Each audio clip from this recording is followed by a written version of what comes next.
Happy weekend po mula sa DOST Pag-asa.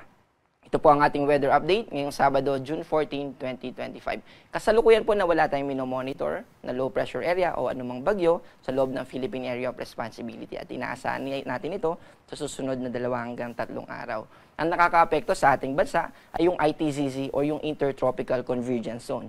Ito po yung lugar sa mundo na kung saan nagmi-meet yung hangin mula sa Northern Hemisphere at sa Southern Hemisphere. Kapag nag-meet po silang dalawa, ay nagkakaroon ng movement ng hangin from surface papunta sa himpapawid o sa upper part ng atmosphere. At kapag nangyayari po yun, nagkakaroon ng updraft o yung pamumuo, pagkakaroon ng mga clouds. At yung mga clouds na yun ang magdadala ng mga pag-ulan.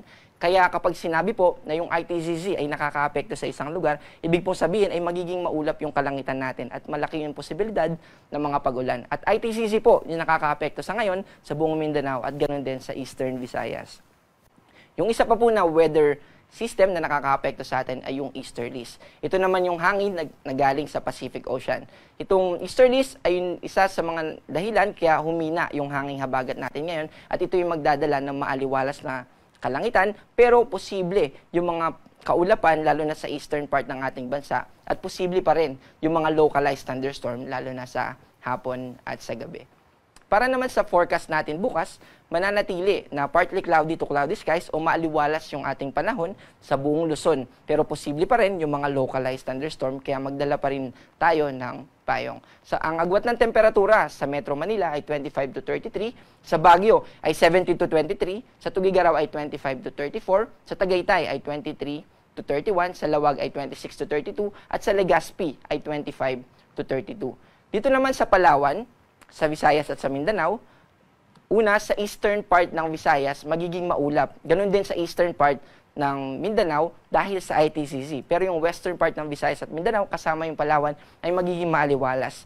Pero nandun pa rin yung posibilidad ng localized thunderstorms. Agwat ng temperatura sa Cebu ay 25 to 32, sa Iloilo ay 26 to 31, sa Puerto Princesa ay 26 to 32, at sa Davao ay 25 to 32.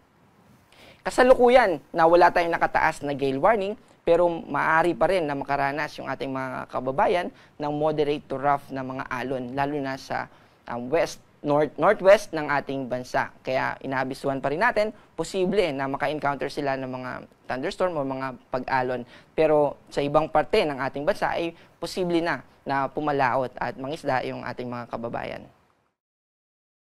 Para sa ating 3-day weather outlook sa mga piling lugar sa ating bansa, yung ating mararanasan na panahon simula Monday hanggang Wednesday, lalo na at magpapasukan na po.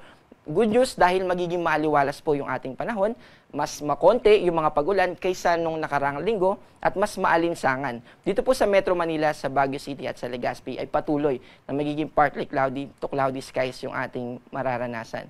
Dito naman sa Kabisayaan, sa Metro Cebu, sa Iloilo City at Tacloban, patuloy pa rin na magiging maaliwalas yung ating panahon pero nandun pa rin yung posibilidad ng mga localized thunderstorm. Hihina yung epekto ng ITZZ kaya naging PC2C na tayo sa Tacloban City. Pero mantabay pa rin tayo sa mga susunod na issuance at forecast ng Pag-asa. Para naman dito sa Mindanao, sa Metro Davao, Cagayan de Oro at Zamboanga City ay magiging maaliwalas din. Kaya maaaring makaranas na yung mga kababayan natin sa Mindanao ng pansamantalang pagkawala ng mga tuloy-tuloy na pag-ulan sa mga kababayan natin dahil ng mga previous weeks or days ay may mga reports tayo na binaha sa Mindanao. Ang ating araw ay lulubog mamayang 6:27 at muling sisikat bukas ng 5:27 ng umaga. Ako po si John Manalo. Ang panahon ay nagbabago, kaya maging handa at alerto.